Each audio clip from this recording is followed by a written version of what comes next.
Morning, that's what we're talking about. It's a ministry chapel. The last command that Jesus gave is certainly our first concern. He said, "Go ye therefore and teach all nations, baptizing them in the name of the Father and of the Son and of the Holy Ghost, teaching them to observe all things whatsoever I've commanded you. And lo, I am with you always, even unto the end of the earth." It's interesting that David mentioned promo and PR speeches. One of the things you consistently see on our banners that we send out in our traveling teams is the slogan of head, hands, and heart. It all matters. And that's not a catchy phrase. That's an important philosophy that we try to live out and teach right here. If you bother to read down through the pages of the catalog, you'll get our philosophy of education for an educated student, for the goal that we want to achieve. And it says like this: we believe an educated student is someone that loves God, loves others, and loves learning. Really, those three are almost the same. They're a trilogy of thought that are central to what we do on this campus. Without those three things coming to bear, you'll never have a holistic education, you'll never have holistic training, and you'll always lack balance in your life. You'll be like the preacher from West Virginia, the old country preacher who told his congregation very proudly, "I don't preach doctrine or nothing." And he's, of course, succeeded on both counts. Or you may be like the guys who dance out of seminary and think they have the answers to everything. They have this huge theological brain, and yet they're plagued with heart disease. They're ineffective.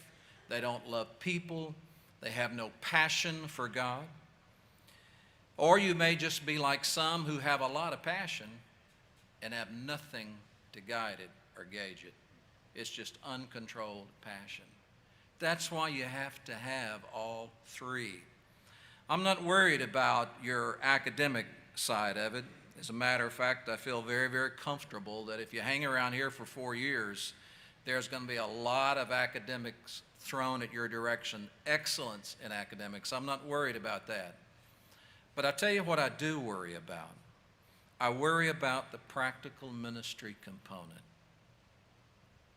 I don't often worry about your loving learning. It's part of our work in chapel to help you to love God, but loving others and learning how to practically apply that. And I'm afraid that's the side that generally gets most neglected. How many here were involved in Christian ministry this past weekend? You were actively somewhere, and you didn't sit on a bench. You spoke, you sang, you taught a Sunday school class. Stand up. If you did that. Okay, that's about a third, man, not quite a third, a fourth. All right, good. Good for you. You may be seated. But my great fear is the neglect of the majority of you for Christian service and Christian ministry. A few years ago, I was attending the College Administrators Roundtable at Dayton. And I was speaking into the roundtable that year, and I did a little survey prior to speaking, and I sent them all a survey, all of those who attended a Bible college, which was almost 99% of them, and I asked them what was the missing dimension of their Bible college experience. And unanimously, it came back, the number one lack in Bible college was hands-on practical ministry. You that are upperclassmen, how do you feel about that? Would you agree with that? If you're a senior or a junior, would you say you wish there was more hands-on practical ministry? What side of that coin are you on? Well, that was their concern. The number one thing you're going to complain about after you graduate, nobody will ever come to me and say, "Brother Avery, we didn't have enough collateral reading around here."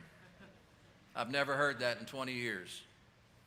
I've never heard anybody say in 20 years that academics weren't hard enough and we should have had more class time or more information dump placed between our brains somewhere.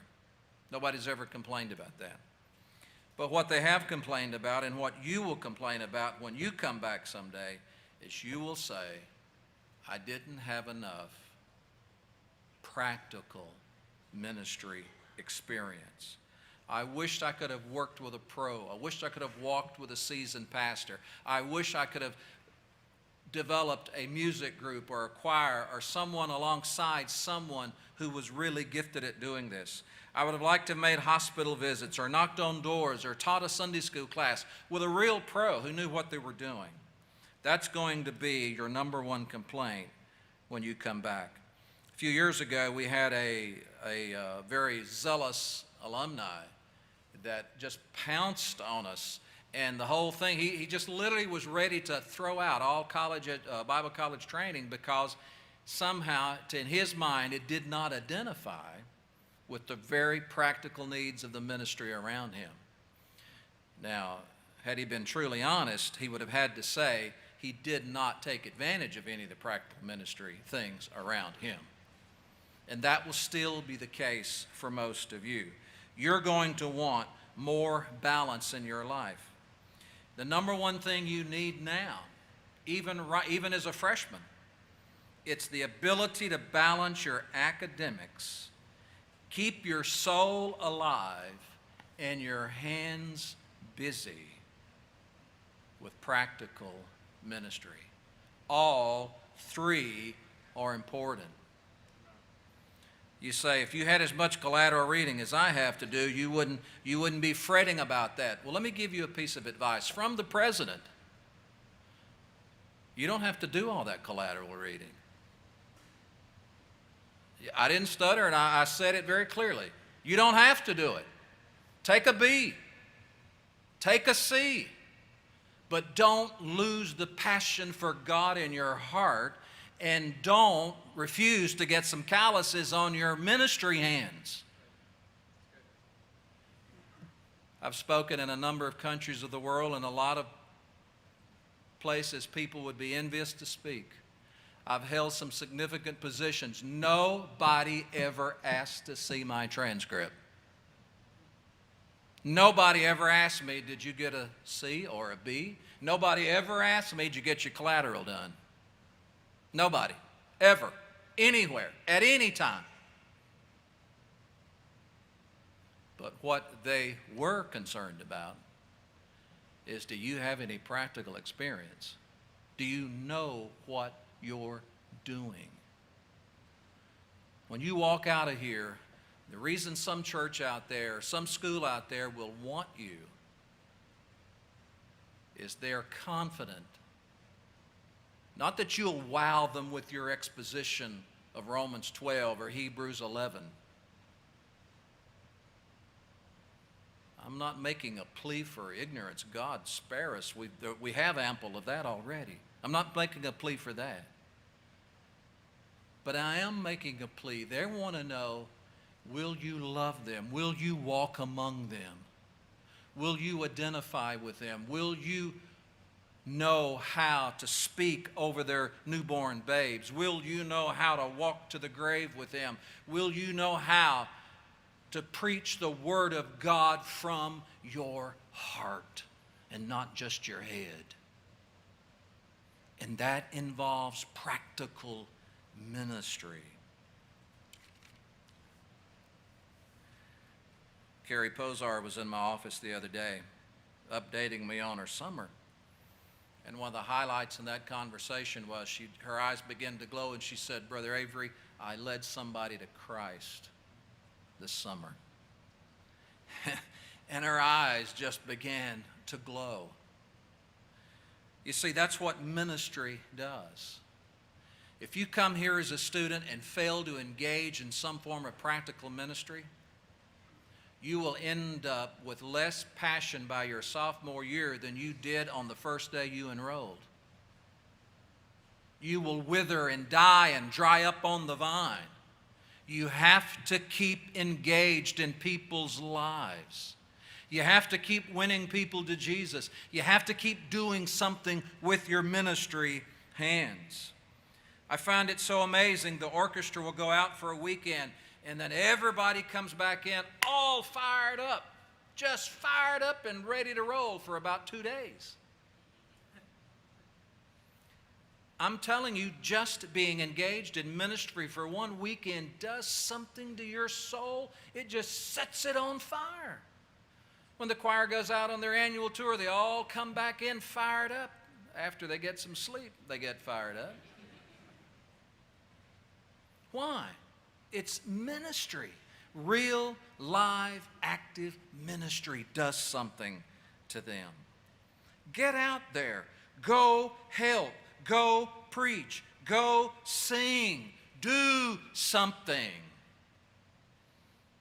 I was told we have 28 pastors this year that requested assistance in their church. We have a local pastor here this morning. Pastor Mark Hawkins is here. And we want to greet him. Let's give him a round of applause. A GBS welcome. He's with us.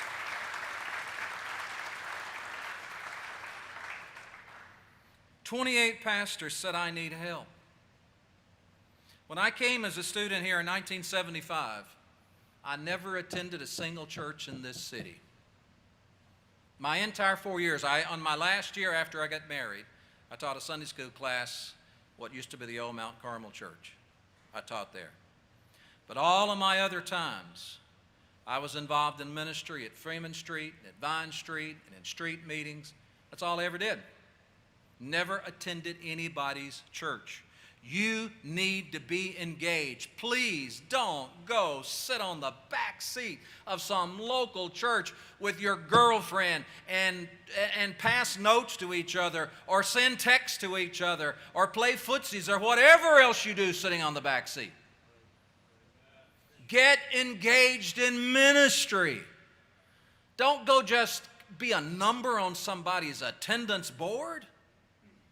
You say, I go to church, but they won't let me do anything. I tell you what, I didn't ask anybody if I could do anything.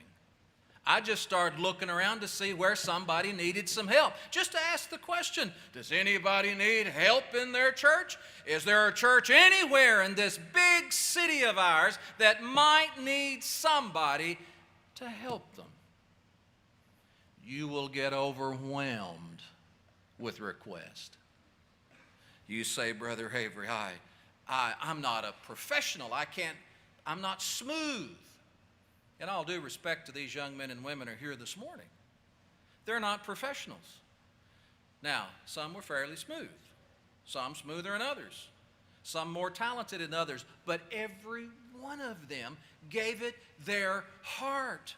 And because it came from their heart, it had impact while they were doing it.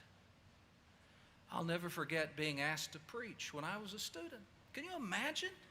A freshman, green, I hadn't preached more than 1 or 2 times, asked to hold a weekend meeting at some church up in Harrison.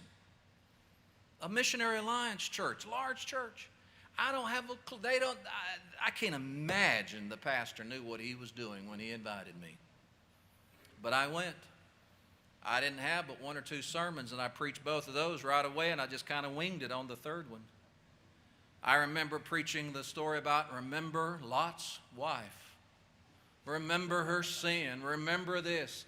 It was absolutely pitiful, but I did it with passion and love for God, and I had prayed I probably ought to have prepared a lot more than I prayed, but I prayed a lot more than I prepared. And it was amazing how God anointed that little sermon. And people came to the altar to seek God. That church hadn't had an altar service in years. Some old lady in the church said, "Oh, we can't wait till the pastor gets back and tell him what has happened here." Some little pitiful preacher boy, wet behind the ears, massacring the king's English, not knowing anything about homiletics. But just the door was open, so I walked through it. I know, you don't want to embarrass yourself, and I don't want you to embarrass yourself. If you get an invitation to preach, come ask me for a sermon. I'll give you one. There's a lot of faithful sermons out there about Ananias and Sapphira. They lied, they died, they fried. That rings. Go preach it. It works. No, I'm not serious about that. What I am serious about is if you get an invitation and you're not much of a speaker, it doesn't matter, guys or girls, either one. If you get an invitation to speak, to stand before a class, and you really aren't prepared, you really don't have anything, come to someone who does. Come to me. Come to one of your faculty members. And I promise you, I'll help you with a sermon that's right down on your level, something that has value and logic and you can share. But don't back away from it. Get involved, get engaged, do something. Many of you won't do something because your approach will be, well, I'm going to wait till somebody asks me. I'm going to wait till they come run me down. I'm going to wait. Don't wait. Start asking, where can I be used? Every one of you need to be engaged somewhere in ministry.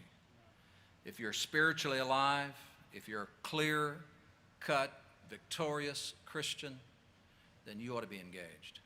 You ought to be doing something. The group that you saw right here, where's the circuit rider group? Would the circuit riders stand up? How about the circuit riders standing up? What a name. The Cincinnati Circuit Riders.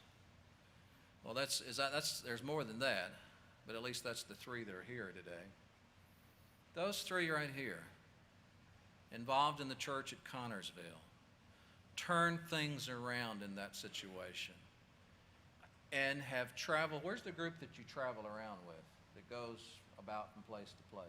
Have they disappeared too? Stand up if you're one of these groups that travel around and they go from church to church. They go, they sing, they play their instruments, they have the prayer station, they get out, they knock on doors, they revive, they recharge. I'm telling you, you can make a difference if you want to make a difference.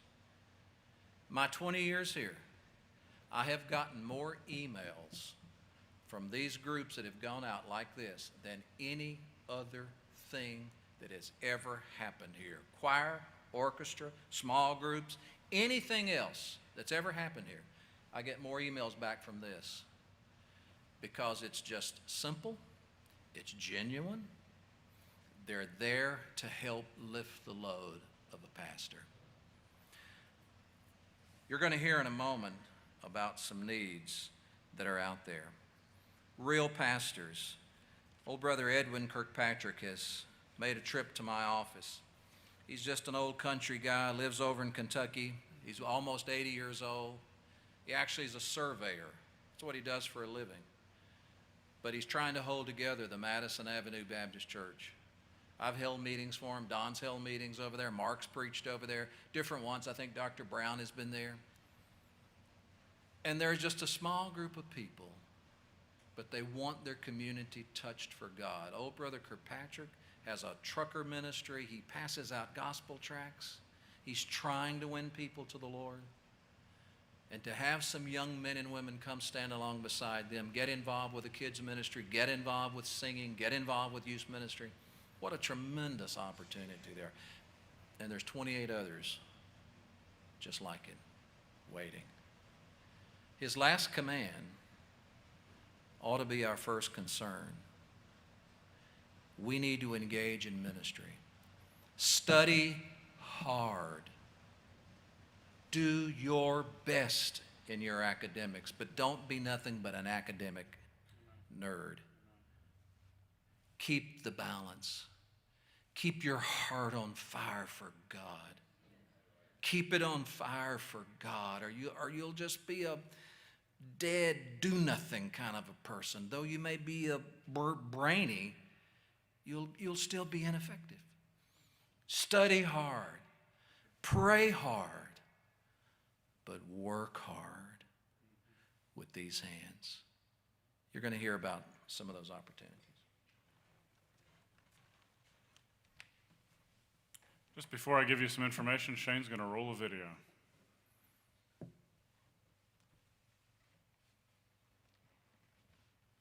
What is the one thing? What is the one thing that connects you to other people? The one thing that makes you salt and light in our world? What is the one thing that makes classroom learning truly useful? The one thing that connects your head to your hands? That one thing is practical experience. Practical experience. Practical experience. Practical. practical. Practical. Experience. Experience. Practical experience. Practical experience. At God's Bible School and College, we don't just give you head knowledge. We also give you the real world experience you need to make a difference. We give you practical experience in sharing your faith with every man, woman, and child. We're passionate about ministry, and we're passionate about equipping you to take the knowledge you learn from the classroom to the harvest field. It's our way of preparing men and women to fulfill the Great Commission.